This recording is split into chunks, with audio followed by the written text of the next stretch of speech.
J'ai pris un billet d'avion aller simple direction le Vietnam et voici les 10 leçons que j'ai apprises durant ce voyage après avoir tout quitté. Bienvenue à toi sur cette chaîne et si tu ne me connais pas encore, je m'appelle Lily et je suis la fondatrice du système Créapreneur, un système que j'ai conçu pour les femmes qui souhaitent incarner l'entrepreneuriat au féminin de demain, c'est-à-dire un système qui allie création de contenu et entrepreneuriat en ligne. Cette vidéo elle va être assez intime car pour la première fois je vais m'ouvrir à vous, je vais vous expliquer la raison pour laquelle j'ai pris mon billet aller simple pour le Vietnam. Je vais également vous expliquer, vous raconter qu'est-ce qui s'est passé durant ces mois après avoir créé mon offre, après avoir pris mon indépendance, on va dire, dans le business en ligne. Et surtout, je vais vous partager les 10 leçons que j'ai apprises durant ce voyage solo au Vietnam. Aujourd'hui, c'est mon dernier jour au Vietnam et ça me tenait à cœur de tourner cette vidéo pour faire un bilan. Sans plus tarder, on va commencer et vous allez voir à la fin de la vidéo si oui ou non ça valait le coup de prendre ce billet aller simple pour le Vietnam. Donc déjà, pour vous mettre dans le contexte, j'ai été réceptionniste d'hôtel il y a presque 1 an et demi de cela. J'ai quitté mon emploi car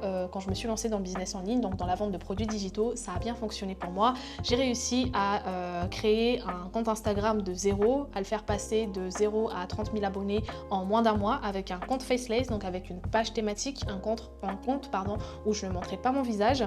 Grâce à ça, j'ai réussi à générer donc 8 000 € le premier mois où je me suis lancée. Donc c'était en vendant des produits digitaux à 9 €, 47 € et 57 €.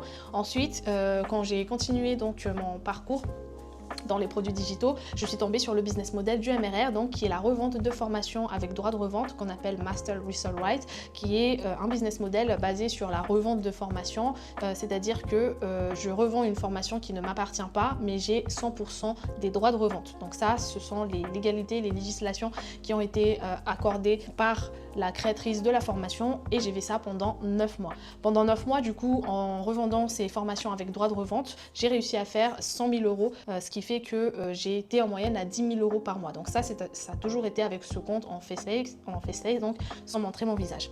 Ce qui s'est passé après, c'est que en générant ces 10 000 € par mois de façon stable, j'ai quitté mon emploi de réceptionniste d'hôtel, j'ai quitté la France et je suis partie en voyage et la première destination donc de mon périple c'était la Nouvelle-Zélande. Donc à l'époque je suis partie, je dis à l'époque mais c'était il y a seulement quelques mois, je suis partie avec mon chéri et nous avons donc commencé ce périple ensemble. Nous sommes partis donc en Nouvelle-Zélande pour vivre en fait le rêve qu'on a toujours rêvé de vivre, c'est-à-dire la vie de van, la vie d'aventure, parce que ça de toute façon ça a été notre objectif quand j'étais réceptionniste d'hôtel. Donc je travaillais en saison et l'objectif c'était de mettre de côté durant la saison pour partir en voyage. Étant donné que j'ai généré pas mal de sous entre temps, on a décidé d'arrêter, en tout cas on a décidé d'anticiper le voyage et donc nous sommes partis plus tôt que prévu.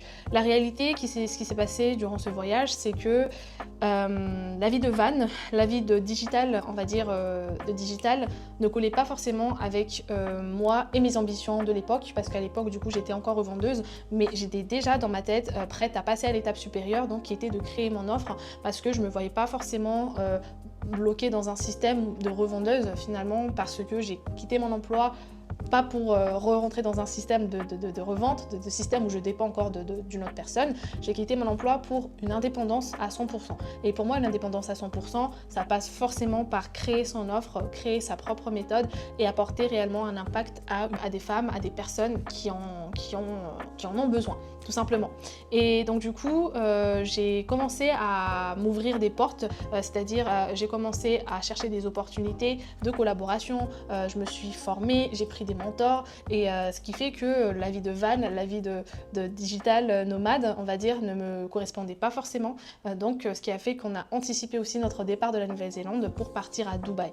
Pourquoi Dubaï? Parce que forcément c'est la consécration, on va dire, en tant qu'entrepreneur. Hein. De toute façon, je vais pas forcément m'attarder là-dessus. En tout cas, Dubaï a été pour moi un choix évident, tout simplement pour gérer mon business. Donc nous nous sommes installés à Dubaï, j'ai créé ma société à Dubaï et je suis restée à Dubaï pendant quelques mois. Ce qui s'est passé, c'est que pendant que j'ai géré mon entreprise, donc c'était à Dubaï que j'ai commencé à créer mon offre, que j'ai commencé à réellement travailler sur ma personal brand. Ce qui s'est passé à Dubaï, c'est que tout allait très vite en fait. Tout allait vraiment très vite et d'ailleurs tout est allé très vite pour moi en règle générale grâce à ces résultats assez incroyables. Et à Dubaï, ce qui s'est passé, c'est que j'ai ressenti pour la première fois un manque d'alignement. C'est-à-dire que je gérais un business qui me rapportait énormément d'argent, mais pour moi c'était la facilité parce que le business model du MRR, pour celles qui sont dans ce business model, il est basé fortement sur la revente donc, de formation, donc le MRR. Ce business model du MRR est basé sur le fait de vendre la destination. Et c'est quoi la destination? Eh bien, c'est la liberté financière. Et donc, quand on revend une formation avec droit de revente, on doit absolument parler de rêve. On doit absolument parler de chiffres qui font rêver. Et finalement, ce business model n'est pas basé sur des vraies connaissances, des vraies compétences. Ce business model est basé sur des rêves, une situation désirée. Et c'est ça en fait qu'on appelle des vendeurs de rêves. Parce que moi, quand j'ai vendu la DWA, donc une formation MRR, j'ai vendu la destination. Je leur ai montré, j'ai montré à mon audience que je faisais de l'argent grâce à la revente de cette formation. Et les personnes qui achètent chez moi ont acheté parce qu'elles voulaient aussi avoir la même vie que moi, que j'avais, les mêmes revenus que moi je générais. Parce que j'ai généré 10 000 € par mois. Et ça en fait, j'étais pas alignée avec ça. Tout simplement parce que quand les personnes se lançaient avec moi, j'étais à fond, j'étais vraiment derrière elles, je me rendais disponible pour ces personnes qui se sont lancées pour apporter une vraie plus-value parce qu'il ne faut pas oublier que j'ai commencé par la vente de produits digitaux qui était la viralité, la compréhension de l'algorithme d'Instagram, les hacks et tout ce qui est principe psychologique pour développer une communauté sur les réseaux. Ça, c'était vraiment mes compétences de base, mais je me suis lancée dans le MRR parce que je suis tombée sur le business model et étant donné que j'avais une communauté, je me suis dit pourquoi pas me lancer dans ce business model qui était très intéressant et je voyais que l'offre était irrésistible. Pour moi, c'était vraiment la meilleure des offres parce que pour qu'une offre soit irrésistible, il faut qu'il corresponde à 2 critères. Il faut que l'offre fasse gagner du temps et il faut que l'offre fasse gagner de l'argent. Donc, le business model du MRR du coup répondait parfaitement à ces 2 points qui étaient donc faire gagner du temps aux personnes parce qu'elles n'avaient pas forcément besoin de créer leur offre et faire gagner de l'argent. Le potentiel de gain est énorme étant donné qu'on touche 100% de commission. Donc quand j'étais à Dubaï, j'ai déjà commencé à me sentir désalignée avec ce que je faisais malgré le fait que j'ai généré de l'argent et surtout la ville m'oppressait en fait parce que quand on vit à Dubaï, on a l'obligation de réussir. Pour toutes les personnes qui vivent à Dubaï, dites-moi ce que vous en pensez, mais moi en tout cas c'est comme ça que je le ressentais. Alors j'étais vraiment, c'était vraiment la belle vie entre guillemets, dans le sens où on habitait dans un bel appartement, dans un quartier assez incroyable. Et en fait, je me voyais pas forcément sur le long terme à Dubaï et je me suis posé la question de qu'est-ce que je veux réellement faire. Et donc c'est pour ça que j'ai décidé de prendre du recul par rapport à tout ça. J'ai entamé aussi un nouveau projet parce que j'ai pris un mentorat, un accompagnement assez complet, donc il fallait que je restais focus. Et donc pour moi, Dubaï n'était pas forcément le bon endroit pour ça parce qu'à Dubaï, stratégiquement, pour moi, il fallait être à Dubaï pour faire des rencontres et aussi pour développer son réseau. Alors que moi, finalement, j'étais enfermée chez moi H24 parce que je voulais absolument développer mon activité donc d'accompagnement et créer mon offre signature. Ce qui fait que je suis partie de Dubaï et je suis partie à Madagascar, à côté de ma famille, parce qu'il faut savoir que je suis originaire de Madagascar. Et quand je suis revenue à Madagascar, déjà, j'étais auprès de mes parents, que je n'ai pas vus pendant une dizaine d'années, ou en tout cas, je n'ai pas passé du temps avec eux. Et pour moi, en fait, il était essentiel de passer du temps avec ma famille. Pour moi, il était essentiel, étant donné que j'avais cette liberté, justement, de revenir aux sources, tout simplement, et de profiter de ma famille, mais aussi de prendre ce temps pour développer mon activité. Après avoir développé mon activité donc, en parallèle à Madagascar, je suis partie en France. En fait, je faisais pas mal d'allers-retours entre France, Dubaï, Madagascar. Et à un moment donné, donc, il y a eu cette rupture, que ce soit côté business ou que ce soit perso. Et donc, quand j'étais en France, je crois que c'était vraiment la période la plus difficile. C'était une période très difficile parce que je devais prendre la décision de soit je quittais ma relation et je repartais de zéro, soit je continuais dans ma relation, mais dans ce cas-là, on était prêt à passer à l'étape supérieure. C'était un passage où il fallait que je prenne la bonne décision pour la suite de ma vie. Par cette recherche d'alignement, j'ai décidé d'arrêter cette relation. Dans mon business, c'était, je dirais pas catastrophique, mais on va dire que c'était le pire mois que j'ai jamais eu de toute l'histoire de mon business à partir du moment où j'ai créé mon offre. J'ai arrêté l'acquisition client, j'ai arrêté la création de contenu, j'ai pris une pause. Cette pause m'a permis de me recentrer sur moi-même et de me dire clairement, écoute, qu'est-ce que je souhaite faire en fait aujourd'hui, qui je souhaite être. Donc voilà, j'avais besoin de silence, j'avais besoin de distance. Le fait d'avoir eu cette bascule dans ma vie, en règle générale, m'a permis de me poser les bonnes questions de qui je suis réellement, comment je souhaite vivre cette vie, comment je souhaite continuer pour la suite. Et donc c'est pour ça que j'ai décidé de tout arrêter et de prendre un billet aller simple, direction le Vietnam. Et honnêtement, j'ai été agréablement surprise car ce voyage m'a appris énormément de choses en peu de temps. Et donc je vais vous partager les 10 leçons que j'ai apprises durant ce voyage au Vietnam. Leçon numéro 1, voyager ne fait pas fuir la réalité, elle te montre juste une autre. On a toujours tendance à croire que voyager c'est fuir une réalité. Et d'ailleurs c'était un peu ce que je voulais. Pour être honnête, je voulais fuir cette réalité alors que finalement, avec du recul, on ne fuit jamais, on ne peut pas fuir la réalité. Peu importe finalement l'endroit, peu importe le lieu. Par contre, ce que le voyage peut nous apporter, c'est vraiment ce changement de perspective. Car quand on voyage, en tout cas moi quand je suis arrivée en Asie, j'ai complètement changé en fait de vision. Et finalement, pour moi, voyager, c'est comme si je changeais de décor, mais pour mieux me voir, pour mieux me regarder dans le miroir. Et parfois, ce nouveau décor t'oblige à voir ce que tu refusais de voir, justement. Leçon numéro 2, toujours écouter son intuition et essayer de comprendre les messages que notre intuition essaie de nous faire passer à travers des signes. À travers des signes généralement corporels, via une fatigue, via du stress, via une petite voix intérieure. Et ça, en fait, il faut faire confiance à cette petite voix. Aujourd'hui, on vit dans un monde où on est tout le temps connecté, tout va très vite et on prend plus le temps finalement de nous écouter, de nous connecter avec soi.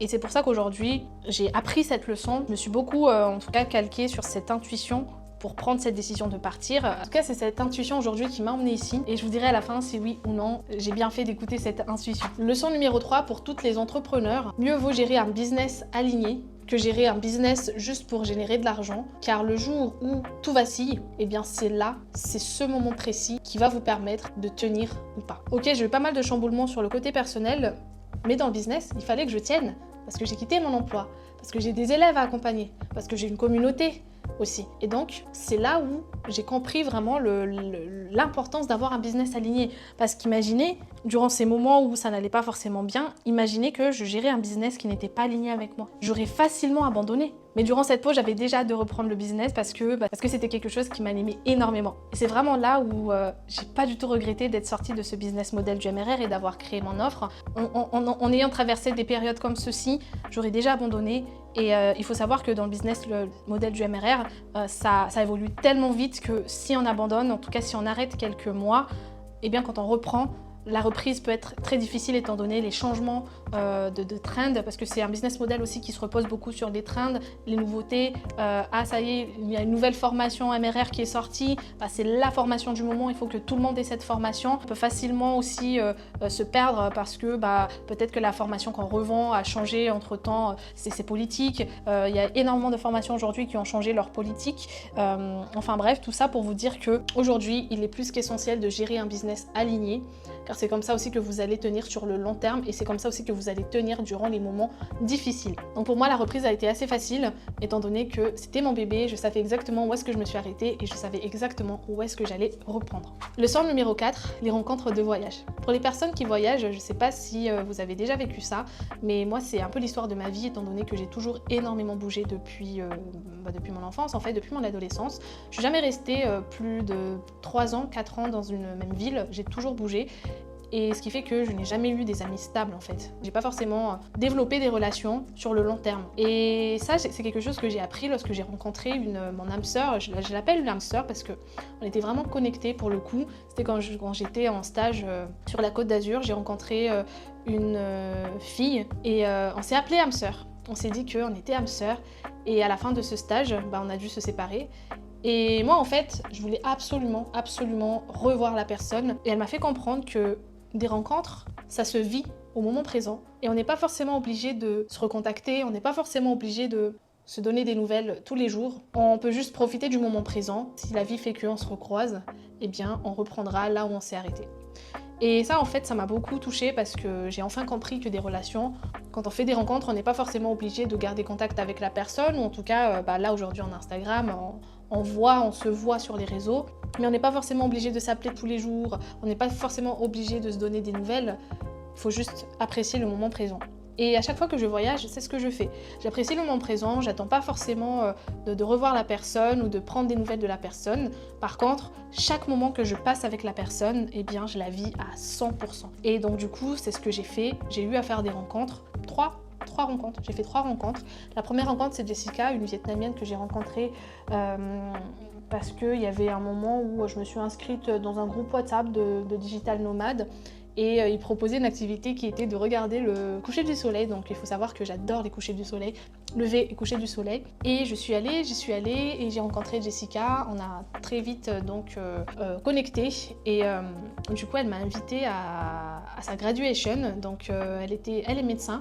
Elle m'a invitée à sa remise de diplôme, donc nous sommes partis ensemble. Je crois que ça faisait que 2 semaines que j'étais au Vietnam. On a pris le bus de nuit, elle m'a présenté à sa famille, on a mangé local.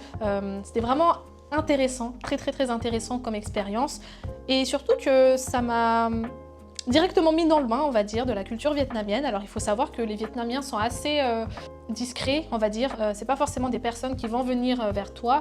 Et par contre, grâce à Jessica, j'ai eu l'occasion de justement me connecter avec des personnes. Bon, du coup, on utilise Google Traduction. Quand je dis des personnes, c'est son père, hein, forcément. Son père, son frère, sa famille. Mais pour moi, c'était très intéressant comme échange. Et j'ai beaucoup aussi apprécié la confiance que Jessica m'a donnée lorsque nous sommes rencontrés. Du coup, elle m'a intégrée dans sa famille et ça, je la remercierai jamais assez. C'était vraiment une très belle rencontre. J'ai aussi rencontré une personne, assez par hasard d'ailleurs, une personne que je ne reverrai sûrement jamais. Mais là, on rentre clairement dans ce côté où j'ai profité chaque moment avec cette personne à 100%. Nous avons pu échanger sur nos pensées, nos idées. C'est une rencontre assez particulière parce que c'est quelqu'un qui rentre et qui ressort de ta vie. Mais ça m'a appris énormément de choses sur l'humain, sur les relations.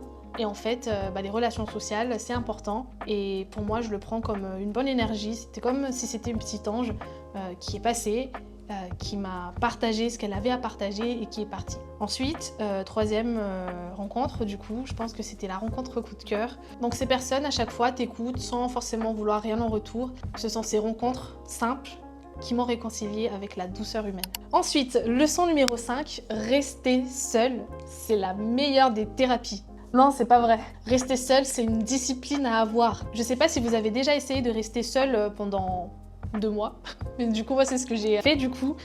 Et clairement, c'est une discipline. C'est pas facile de rester avec soi pendant autant de temps. Je pensais pas que ça allait être aussi difficile. Je sais pas, il y a des voix dans ma tête qui se parlent entre elles et il y a même des moments où je suis obligée de parler à voix haute pour extérioriser en fait, tout simplement. Et pour moi, c'est une expérience à faire au moins une fois dans sa vie de vraiment se retrouver toute seule. Moi, du coup, c'était un choix parce que du coup, quand je suis arrivée au Vietnam, je me suis aussi enfermée pendant 2 mois pour toujours gérer mon business. J'aime bien hein, d'ailleurs avoir des périodes de lockdown comme ça, c'est ce que j'appelle dans mon jargon. Et pour moi, pendant ces 2 mois, je me suis vraiment focus sur mes élèves, surtout parce que j'ai activé donc l'acquisition de la V3, donc j'avais des personnes à accompagner et pour moi c'était ça ma priorité, donc je voulais vraiment rester focus pour elles. Et d'ailleurs nous avons encore battu un record dans le système Créapreneur parce que mon élève Charlène, elle a fait sa première vente au bout de seulement 11 jours, donc une vente de sa propre offre parce qu'aujourd'hui donc j'aide les femmes à sortir, à quitter le MRR pour créer leur offre signature grâce au système Créapreneur et donc elle a déjà fait sa première vente au bout de 11 jours seulement et sa deuxième vente au bout de 8 jours après. Donc en moins d'1 mois, elle a déjà fait 2 ventes. Elle a déjà presque rentabilisé à quelques euros près l'accompagnement. Donc bref, tout ça pour dire que j'étais dans cette période de lockdown. Donc si j'étais pas avec mes élèves, j'étais toute seule. Alors quand je dis toute seule, du coup, hein, on s'entend bien. Je gère mon business. Donc j'ai mon mentor, j'ai mes élèves, j'ai aussi des personnes donc en appel. Donc en soi, je suis pas seule. Lorsque j'ai fini donc mon travail, je me retrouve toute seule, à manger toute seule, à tout faire toute seule. Et ça, c'était pas forcément évident parce que pendant 8 ans, forcément, j'étais tout le temps avec quelqu'un en fait, hein, tout simplement. Donc c'est quelque chose que je ne connaissais pas forcément. Mais en fait, ce que j'en ai tiré, c'est que j'ai appris à cohabiter avec mes pensées, avec mes peurs, avec mes doutes. J'ai appris à comprendre réellement qui j'étais à l'intérieur et d'accepter cette personne comme elle est. Et de poser un mot, poser un caractère sur cette personne. Et durant ces 2 mois, ça m'a réconciliée avec moi-même, hein, tout simplement. J'ai redécouvert ma compagnie. Je me suis redécouverte en tant que personne à part entière et ça c'était le plus beau cadeau que ce voyage m'a donné. Leçon numéro 6 et un principe que vous devez absolument intégrer, c'est qu'il y a un moment pour semer et un moment pour récolter. Je sais que la plupart du temps les personnes, en tout cas celles qui se lancent en ligne, elles veulent absolument avoir des résultats rapides, mais sachez que moi quand je me suis lancée dans les produits digitaux il y a 1 an et demi, j'ai eu des résultats rapidement, mais c'était pas mon premier business, c'était pas mon premier coup d'essai, j'étais pas à mon premier coup d'essai. Je me suis déjà lancée bien avant, je me suis lancée dans le e-commerce, j'ai créé ma marque, j'ai fait du dropshipping, j'ai fait des pubs Facebook, j'ai fait du SEO, j'ai fait du copywriting, j'ai fait énormément de choses. Alors ok, ça n'a pas forcément fonctionné comme je voulais quand je me suis lancée dans le marketing, dans l'e-commerce, mais par contre, j'ai mis en place toutes les connaissances et les compétences que j'ai apprises dans l'e-commerce, je les ai retranscrites dans le marketing digital, en tout cas dans la vente de produits digitaux, et ça a fonctionné. Toutes les personnes aujourd'hui que vous voyez qui ont fait 1 million dans l'e-commerce, ils n'étaient pas à leur coup d'essai, sauf si c'est vraiment des chanceux, mais généralement les personnes qui gagnent tout d'un coup perdent tout d'un coup, et c'est pas le but. Donc il y a toujours un moment pour semer, ne soyez pas trop pressés, appréciez surtout le chemin, prenez le temps de comprendre ce que vous faites et vous allez voir que c'est en prenant le temps de travailler sur les bases et les fondations, et ça c'est valable pour tout, que vous allez forcément récolter du bon blé. Imaginez nos grands-parents. Est-ce que lorsqu'ils ont travaillé la terre, est-ce que vous pensez qu'ils étaient là à attendre quand est-ce que ça va pousser? Non, ils ont semé des bonnes graines. Ils ont pris le temps de travailler la terre justement. Alors je m'y connais pas du tout en agriculture, mais logiquement, si on sème les bonnes graines, eh bien on va avoir une bonne récolte plus tard. Mais plus tard, eh bien, il faut être patient. Et c'est exactement pareil dans le business. Il faut être patient, il faut juste mettre en place les bonnes choses au bon moment et ne pas se frustrer dès qu'on rencontre en fait la première difficulté. Et pour moi, le Vietnam, c'est la saison de ma récolte intérieure. C'était un moment essentiel pour moi de me redécouvrir en tant que personne et je sais que ça va m'aider pour les prochaines années. Leçon numéro 7, et ça c'est quelque chose que j'ai appris durant ce voyage, c'est des rencontres qui m'ont fait comprendre que ce sont des backpackers que j'ai rencontrés, donc des personnes qui voyagent à temps plein, qui me disent que aujourd'hui on a la chance d'être jeune, aujourd'hui on est jeune, on a la chance de pouvoir voyager, on a la chance de réserver un billet, partir à l'autre bout du monde sans difficulté en fait tout simplement, et autant profiter dès maintenant. C'est pour ça qu'aujourd'hui il y a des personnes qui travaillent, qui par exemple qui font une saison, c'était un peu mon principe de base, faire une saison, mettre de l'argent de côté et voyager pendant 3, 4 mois ou 6 mois de l'année. Et en fait je trouve ce principe là assez intéressant parce que effectivement quand on aura 50 ans, 60 ans, on pourra toujours travailler. Mais ok, différemment, mais en fait c'est maintenant. C'est maintenant qu'il faut voyager pendant qu'on est jeune, parce que quand on va avoir 60 ans, on va pas pouvoir voyager. Par contre, on va pouvoir continuer à travailler. Quand je dis 60 ans, c'est 50 ans par exemple. Donc voilà, profitez de cette jeunesse pour se perdre, pour se rencontrer, pour faire des rencontres. Moi, je suis complètement d'accord avec cette philosophie, donc c'est pour ça que je vais continuer à voyager. Autrement, forcément, parce que je gère un business à côté, donc c'est plus pareil, je peux pas me permettre de faire des voyages en backpack. Par contre, j'ai toujours cette même philosophie de découvrir le monde, c'est la plus belle richesse qu'on peut avoir, parce que ça nous ouvre en fait des perspectives, ça nous ouvre une autre vision, et ça nous permet aussi de relativiser. Et ça pour moi c'est vraiment le plus beau des cadeaux. Leçon numéro 8, vivre l'instant présent, c'est un cadeau. Alors je sais pas vous, mais moi je suis une personne qui ne vit pas forcément l'instant présent, qui est beaucoup, surtout pendant mes périodes de lockdown, à fond dans mon business et à fond dans les résultats que je souhaite avoir, et je ne prends pas forcément plaisir à vivre tout simplement. Et aujourd'hui j'ai appris à souffler, donc là ça fait 3 mois. 3e mois, là je suis en roue libre totale. Donc là, ce que j'ai fait, c'est que je suis partie à Hanoï. J'ai pris 3 semaines de vacances, tout simplement. J'ai aussi arrêté la création de contenu. Mais pour moi, il était essentiel de vivre vraiment cet instant présent. Et là, aujourd'hui, j'ai fait des découvertes assez incroyables. Je suis allée dans les campagnes vietnamiennes, à me balader en vélo, à boire du café. Les meilleurs cafés d'ailleurs, c'est au Vietnam, que j'ai jamais goûté. Le Salt Coffee, si vous avez l'occasion, c'est juste incroyable. Pour moi, en fait, ce sont ces moments de vie, des moments présents que j'ai toujours cherché à voir, et ça on ne peut pas trouver à Dubaï. C'est pour ça qu'aujourd'hui je ne retournerai plus à Dubaï. Et ça pour moi c'est vraiment très important. Et d'ailleurs les personnes qui sont dans les campagnes, surtout vietnamiennes, elles sont plus ouvertes finalement que les personnes dans les grandes villes.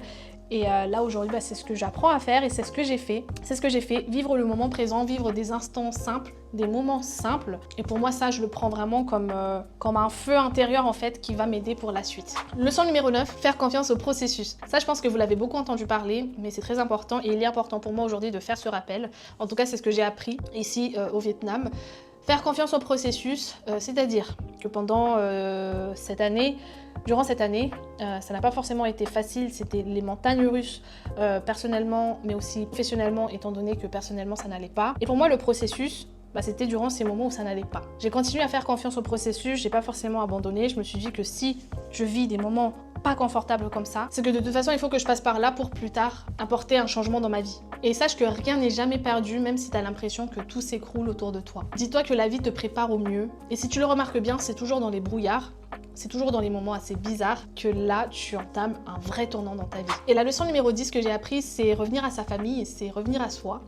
Pour la première fois, depuis que j'ai quitté mon emploi, que j'ai quitté la France, que j'avais ce besoin de revenir auprès de ma famille. Parce qu'aujourd'hui, j'ai la possibilité de le faire. J'ai trouvé en fait mon ADN, et mon ADN aujourd'hui, c'est ma famille. La raison pour laquelle je fais tout ça, mais c'est ma famille, tout simplement. Pourquoi? Parce que la première fois où j'ai réussi à avoir des gros résultats, la première chose que j'ai faite, c'était d'inviter ma sœur au ski.